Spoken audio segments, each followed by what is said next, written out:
দেখলাম নেটফ্লিক্সের নতুন সিরিজ এবং শাহরুখ খানের ছেলের debut directed series the ব্যাডস of Bollywood নেটফ্লিক্সে চলে এসছে। 7খানা এপিসোড, প্রত্যেকটা এপিসোডের রানিং লেন্থ ওই মোটামুটি 40 থেকে 50 মিনিটের মধ্যে। এবং এই শোটার নাম কিন্তু দ্য ব্যাডস অফ বলিউড নয়, ব্যাডস এর একটা ফুল ফর্ম আছে, সেটা কি সেটা আমি এখানে বলছি না, আজকেই বেরিয়েছে শোটা। যারা যারা পুরো শোটা দেখবেন, শো এর লাস্টে বলা আছে যে এই ব্যাডস এই কথাটার ফুল ফর্মটা কি কি বলতে চেয়েছে তারা। কেমন লাগলো এই সিরিজটা? দেখুন, এই সিরিজের থেকে প্রচুর যে এক্সপেকটেশন নিয়ে দেখতে বসছিলাম তা কিন্তু নয় যে আলাদাই কিছু দেখাবে, অন্যরকম কিছু দেখতে পাবো, নতুন কিছু দেখতে পাবো, সেরকম এই সিরিজটা প্রমিস করছিল না টিজার ট্রেলার লেভেল থেকেই। একটাই জিনিস প্রমিস করছিল, সেটা হচ্ছে এন্টারটেনমেন্ট। আমি এই সিরিজটা এন্টারটেন হতেই দেখতে বসছি, যে আমি এন্টারটেন হব। এই সিরিজটা কি ওই মিনিমাম এন্টারটেনমেন্টটুকু দিতে পারে, সেটা নিয়ে কথা বলবো এই গোটা ভিডিওতে। এখানে যদি গল্পটা বলি, দেখুন গল্প খুব সিম্পল। বলিউডে কেউ স্টারের বাড়িতে জন্ম নিচ্ছে, কেউ স্টার হয়ে জন্ম নিচ্ছে। এখানে দেখানো হচ্ছে লক্ষ, আমাদের হিরো, সে ডেবিউ করছে এবং ডেবিউ সিনেমা তার ব্লকবাস্টার হিট। তারপর লাইনের মধ্যে তার সিনেমা চলে আসে, প্রচুর cinema back to back sign করতে থাকে। এরপর তার সঙ্গে সিনেমা করার কথা হয় বলিউডের সব থেকে বড় সুপারস্টার ববি দেওল যে রোলটা প্লে করছে তার মেয়ের। কিন্তু ববি দেওলের এখানে একটা প্রবলেম আছে, সে তার মেয়েকে এই হিরোর সাথে লঞ্চ করতে চায় না। কিন্তু কেন? এইবার ববি দেওলের সঙ্গে হিরোর ঝামেলা লাগা শুরু। এরপর কি হবে, বলিউডের কি কি ইনসাইডার জিনিস আমরা দেখতে পাবো, বলিউড কিভাবে চলে, কিভাবে কাজ করে, বলিউডের ভেতরের মানুষজন কেমন, সেই জিনিসগুলো আমরা কিভাবে দেখতে পেতে চলেছি এই সিরিজে, সেটা নিয়েই এই গোটা সিরিজটা। আপনাকে এইগুলো জানতে গেলে আপনাকে গোটা সিরিজটা দেখতে হবে। এইবার যদি এর পজিটিভ দিক আর নেগেটিভ দিক নিয়ে কথা বলি, দেখুন বেশ কিছু পজিটিভ দিক কিন্তু আছে। প্রথমত, এখানে পারফরমেন্সেস খুব ভালো। লক্সের পারফরমেন্স খুব ভালো, মোনা সিং এর পারফরমেন্স খুব ভালো, ববি দেওল নিজের জায়গায় খুব ভালো, প্রত্যেকটা জায়গায় সবার পারফরমেন্স খুব ভালো। যদি আমাকে এখানে বেস্ট পারফরমেন্স বলতে হয়, তাহলে দুজনের পারফরমেন্স বেস্ট। একটা হচ্ছে রাঘব জুয়েল, আউটস্ট্যান্ডিং, আর একটা হচ্ছে মনোজ পাওয়া। এই দুজন, এবং এই দুজন যেভাবে কমেডি পুল অফ করেছে সেটা আউটস্ট্যান্ডিং। প্রত্যেকে ভালো পারফর্ম করেছে, বাট এই দুজন একটু বেশি ভালো পারফর্ম করেছে। এখানে মনোজ পাওয়া আর রাঘব জুয়েল, তাদেরকে দেখতে খুব ভালো লেগেছে, তাদের পারফরমেন্স খুব ভালো। এবং রাঘব জুয়েলের সাথে লক্সের যে কেমিস্ট্রি আমরা দেখতে পেয়েছিলাম কিলে, এবং কিলে তাদের দুজনের কাজই খুব পছন্দ হয়েছিল। তো এই সিনেমাতেও তাদের দুজনের কেমিস্ট্রি ভালো লাগতে চলেছে, তাদের দুজনের কাজ আবার ভালো লাগতে চলেছে। তারা দুজন খুব ভালো কাজ করেছে এবং তাদেরকে দেখে না ওই একদম বন্ধুই মনে হচ্ছিল, গলায় গলায় ভাই ভাই মনে হচ্ছিল, এবং সেটা বোধহয় কিলের জন্যই। তো সেই জন্যই তারা এখানে কাস্টিং এ আছে, সেই কেমিস্ট্রিটাকে নিয়ে আসার জন্যই, এবং তারা সেই কেমিস্ট্রিটাকে খুব ভালোভাবে ফুটিয়ে তুলেছে। প্রত্যেকের পারফরমেন্স খুব ভালো। এখানে কেমিওজ এর কথা যদি বলি, প্রচুর কেমিওজ আছে। সারা বলিউডকে এক জায়গায় নিয়ে চলে আসা হয়েছে। অনেক কেমিওজ আমাদেরকে ট্রেলারে দেখিয়ে দেওয়া হয়েছে। প্রশ্নটা কেন দেখানো হলো, সেগুলো সারপ্রাইজিং এলিমেন্ট ছিল। অত কেমিও না দেখালেও পারতো, বাট কিছু কেমিওকে লুকিয়েও রাখা হয়েছে, যেটা আপনারা ডাইরেক্টলি সিরিজে দেখতে পাবেন। এবং সেই কেমিও গুলো বেশ ভালো লাগে। বিশেষ করে একজন আসবে যে রোম্যান্স শিখাবে, হিরো হিরোইনকে রোম্যান্স শিখাবে, এবং সে রোম্যান্টিক সরি রোম্যান্টিক জায়গাটা, ওই কেমিওটা ভাই লেভেলের কেমিও। ওই কেমিওটা দেখবে ছিটকে গেছে এই লোকটার থেকে। এই রোম্যান্টিক জায়গাটা আর কেউ ভালো করে পুল অফ করতে পারতো না, যেখানে রোম্যান্স শেখানো হচ্ছে। এই মানুষটার থেকে ভালো কে হতে পারে? তো ওইখানে ওই কেমিওটা ভালো। লাস্টে একটা কেমিও আছে, সেটা খুব ভালো। মাঝখানে ডনের একটা কেমিও আছে, সেটা খুব ভালো।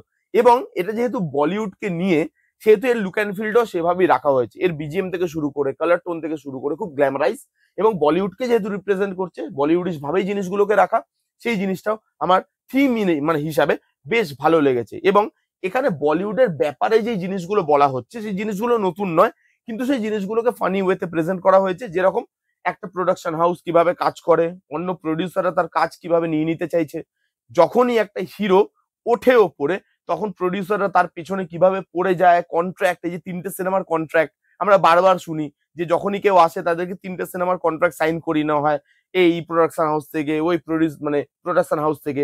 তার পেছনে কি জিনিস লুকিয়ে আছে। এই যে বলিউড, সেখানে আপনাকে স্টার বানাতেও যেরকম বেশি দিন লাগে না, তেমনি আপনাকে নিচে ফেলে দিতেও বেশি দিন লাগে না। যতদিন আপনি ক্যামেরার সামনে কাজ করছেন, ততদিন আপনি হিট, ততদিন আপনি হিরো। যখনই আপনি ক্যামেরার সামনে কাজ করছেন না, সবার থেকে দূরে চলে যাচ্ছেন, অডিয়েন্সের ভুলতেও খুব একটা বেশি টাইম লাগে না। হ্যাঁ, it's painful, but it's true. এই জায়গাটা, এই জিনিসগুলোকে যেভাবে দেখানো হয়েছে, সেগুলো কিন্তু বেশ ভালো। এগুলো নতুন তা নয়, এর আগেও বিভিন্ন সিনেমাতে আমরা এই জিনিসগুলো দেখে এসেছি। তো এটা নতুন কিছু প্রোভাইড করছে তা নয়, কিন্তু জিনিসগুলোকে যেভাবে দেখানো হয়েছে সেটা ভালো। কমেডি অনেক জায়গায় ওয়ার্ক করে, কিন্তু কমেডিতে একটা নেগেটিভ দিকও আছে, সেটা আমি পরবর্তীকালে আসছি। কিন্তু বেশিরভাগ জায়গায় কমেডিটা বেশ ভালো ওয়ার্ক করেছে আমার জন্য, যেখানে ছোট ছোট পাঞ্চ, ছোট ছোট ডায়লগ যেভাবে ওয়ার্ক করে সেটা ভালো। বিশেষ করে রণবীর সিং এর করণ জোহরের একটা কনভারসেশন আছে, ওই কনভারসেশনটা ভালো, ওইখানে কিকটা পাওয়া যায়। করণ জোহর বলবে যে my film save your fucking career, ওদিকে রণবীর সিং বলবে my performance save your fucking film. ওই জায়গাটা যেভাবে তারা ডায়লগ ডেলিভারি করে সেই জায়গাটা ভালো, ফানি, এবং বিভিন্ন কেমিও আছে, কেমিও গুলো দেখতে মজা লাগে। প্রত্যেকের প্রেজেন্স মানে এই সিনেমাটাকে অনেক ওপরে নিয়ে গেছে, এবং যেহেতু শাহরুখ খানের ছেলে, সারা বলিউড এক কথা রাজি হয়ে গেছে কে নেই এই সিনেমাতে। কিছু কিছু কেমিও যে বললাম লুকিয়ে রাখা হয়েছে, সেগুলো কিন্তু ভালো, সারপ্রাইজিং। এখানে একদম লাস্টে একটা অ্যাকশন সিকোয়েন্স আছে, একটা চেজিং সিকোয়েন্স আছে, সেই সিকোয়েন্সটা কিন্তু ভালোভাবে শুট করা, সেই সিকোয়েন্সটা আমার দেখতে ভালো লেগেছে। হ্যাঁ, সেই সিচুয়েশনটা কতটা মানে নেসেসিটি ছিল সেই সিচুয়েশনটার, সেটা নিয়ে একটু প্রশ্ন থেকে যায়, কিন্তু সেই সিচুয়েশনটা শুট ভালোভাবে করা হয়েছে। এখানে যেভাবে ল্যাভিসনেস দেখানো হয়েছে, বলিউডকে দেখানো হয়েছে, বলিউড সেলিব্রিটিসদেরকে দেখানো হয়েছে, বলিউডের রিভিউ যেভাবে হয়, যেভাবে নেপোকিডরা আসে, যেভাবে মানে নেপোকিডদেরকেও স্ট্রাগল করতে হয়, তাদের একটা আলাদা লড়াই আছে। এখানে যেভাবে জিনিসগুলোকে আনা হয়েছে, কমেডি, রোম্যান্স, ইমোশন, এই পুরো সিরিজে ইমোশন খুব ভালো ওয়ার্ক করে, এবং ইমোশন গুলো না আপনাকে টাচ করবে। বন্ধু বন্ধুতে ইমোশন, মনোজ পাবার সঙ্গে তার ইয়ের বাবা মানে লক্ষ্যের যে বাবা তার বন্ধুত্ব, মোনা সিং এর সঙ্গে তার হাজবেন্ডের যে একটা রিলেশন, সেই জিনিসটা, সেই জিনিসগুলো এত ভালো করে ফুটিয়ে তোলা হয়েছে, সেটা বেশ ভালো, এবং সেই জিনিসটা দেখতে ভালো লেগেছে। ফুল বলিউডিশ একটা মুভি, যেখানে মানে চকমকি জিনিসপত্র আছে, যেখানে বলিউডকে নিয়ে কথা বলা আছে, যেখানে সবকিছুই খুব গ্ল্যামারাইজ, খুব ফেক, এবং সেই জিনিসগুলোকে আপনার বাইরে থেকে দেখতে খুব চকমকি লাগতে পারে, কিন্তু ভেতরে সেই জিনিসটা পুরো ফাঁপা, সেই জিনিসটাকেই তুলে ধরা হয়েছে। এবং আমি একটা সার্টেন এন্টারটেনমেন্ট পেয়েছি এই সিনেমাটার থেকে, এই সিরিজটার থেকে। বারবার সিনেমা বলছি, শাহরুখ খানের ছেলে তো, শাহরুখ খানকে সবসময় সিনেমা দিয়ে রিলেট করেছি, তো সেই জন্য বারবার সিনেমা বেরিয়ে যাচ্ছে মুখ থেকে। ওকে, এবার যদি পুরো সিরিজের নেগেটিভ দিকে আসি, আবার সিনেমা বলতে যাচ্ছিলাম, যদি নেগেটিভ দিকে আসি সিরিজের, প্রথমত এখানে না প্রথম দিকে যখন সিরিজটা চলছিল তখন না জিনিসটা গোছানো লাগছিল, ভালো লাগছিল, কিন্তু যখনই এই সিরিজটা এপিসোড এগোতে থাকে, গল্পের গরু গাছে উঠে যায়। সব দেখাতে গিয়ে সবকিছুই অল্প অল্প করে দেখিয়েছে, সেই জিনিসগুলো আপনার মনটাকে ফুলফিল করতে পারে না। যে ভাই তুমি এত কেন দেখাচ্ছ, কম দেখাও, কিন্তু প্রপারলি জিনিসগুলোকে দেখাও। সবকিছু টাচ করছে, এত এত কেমিও, তার মধ্যে একটা গল্প চলছে, তার মধ্যে ফিল্ম ইন্ডাস্ট্রির ব্যাপার, এত কিছু দেখাচ্ছে, কিন্তু সেগুলো না খুব ওপর ওপর দিয়ে দেখে আপনার মনে হবে সবকিছু ছুঁয়ে ছুঁয়ে বেরোনোর চেষ্টা, এবং একটা টাইমের পর গিয়ে ড্র্যাগ লাগে, মনে হয় 7টা এপিসোডের কি দরকার, ছোট করে আরো কম এপিসোডে সিরিজটাকে নিপটে দেওয়া যেত, এত বড় সিরিজের দরকার পড়ে না এইটুকু গল্প বলতে গিয়ে।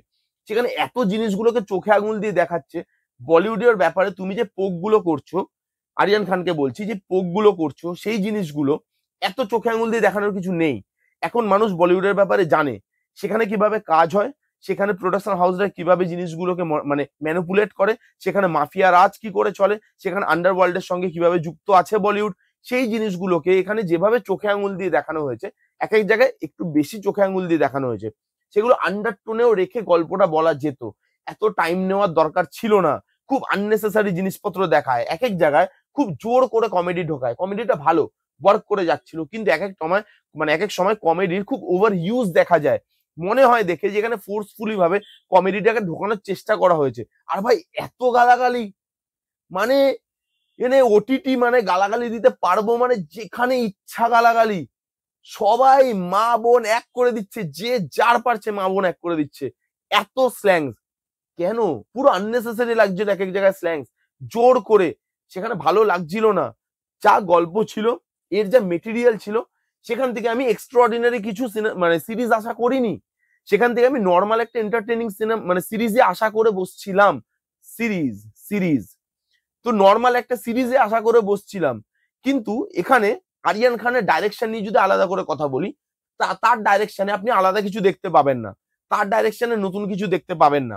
আরে বস, যদি একটা মানে মানে নতুন কেউ তারা শর্ট ফিল্মও বানায়, সেখানেও তারা চেষ্টা করে যে ইনোভেশন কিছু আনবো। এখানে দেখে মনে হচ্ছে খালি কিছু কুচকুচোতায় থেকে নিয়েছে, কিছু কবি খুশি কবি গম থেকে নিয়েছে, কিছু ওদিকে ডিডিএলজে থেকে নিয়েছে, লাগারে মুন্না ভাই থেকে নিয়েছে, নিয়ে জিনিসগুলোকে সে সেইভাবেই ডাইরেকশনটা দেওয়ার চেষ্টা করছে। তার ইউনিক কিছু আমি এখানে দেখতে পেলাম না।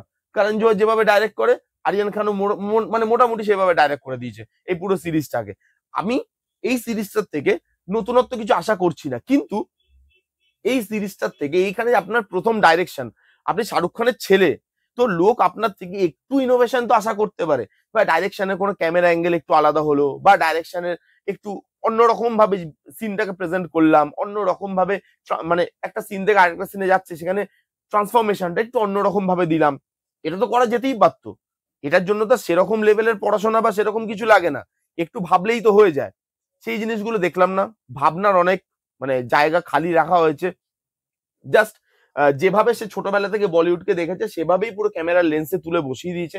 সেখানে তার নিজের ইনোভেশন বা এটা আরিয়ান খানের একটা ট্যাগ জিনিস, বা এই জিনিসটা আমি অন্য কাউকে করতে দেখিনি। আরিয়ান খান প্রথমবার করলো ডাইরেকশনে, এরকম একটা শট নিল বা এরকম একটা জিনিস করলো, ভাল লাগলো দেখে। সেই জিনিসটা আমি এখানে দেখতে পেলাম না। হ্যাঁ, মুভি মানে এই সিরিজটা একটু একটু জায়গায় এন্টারটেনিং, বেশ কিছু জায়গায় আপনাকে এন্টারটেন করে, কিন্তু অনেক জায়গায় গিয়ে এই সিরিজটা আপনার একটা টাইমের পরে গিয়ে বোর লাগতে থাকে, স্ট্রেচ লাগতে থাকে, নতুনত্বের অভাব লাগতে থাকে, বলিউডের পোকিং গুলো চোখে আঙুল দিয়ে দেখানো লাগতে থাকে। আরিয়ান খানের ডাইরেকশন খুব ওকে ওকে, খুব নর্মাল এবং খুব বেসিক লেভেলের ডাইরেকশন, যেখানে আরো ইমপ্রুভমেন্টের দরকার। দেখা যাক সে নেক্সট প্রজেক্ট কি করে। এটা এই সিরিজটা মোটামুটি ভালো লেগেছে আমার, আমি বলবো না একদম আউট অফ দ্য বক্স, বা যেরকম আমি এন্টারটেনমেন্টের আশা করে বসছিলাম পুরোই সেরকম পেয়েছি। এন্টারটেন করে সিরিজটা, কিন্তু একটা লেভেল আছে সেটা এরকম না ভাই হেভি এন্টারটেন করে দিচ্ছে। এত কিছু করার পরেও সেটা একটা লিমিটেশন পর্যন্তই আপনাকে এন্টারটেন করতে পারে। আর বাড়াবো না, রিভিউ অনেক বড় হয়ে গেছে এমনিতেই।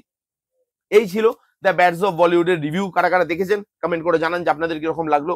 যারা যারা দেখেননি যান, যারা মানে বলিউডের যারা যারা ওই যে বলে না 90s কিড, ছোটবেলা থেকে আমাদের মতো বলিউডকে আপনারা অনেক কাছ থেকে দেখে এসছেন, বা বলিউডের প্রত্যেকটা সিনেমা প্রত্যেকটা গান আপনাদের খুব প্রিয়, তারা যান, তাদের ওই জিনিসগুলো ভালো লাগবে। পুরোনো গানগুলো বাজছে, পুরোনো এরাটা যেভাবে ফিরে আসে, ববি দেওয়ালের দুনিয়া হাসিনো কা মেলা, এই জিনিসগুলো যেভাবে আসছে 90s কিডরা রিলেট করতে পারবে যে এই সিনেমার থেকে এলিমেন্ট নেওয়া হয়েছে, এই জিনিসটা বলা হচ্ছে।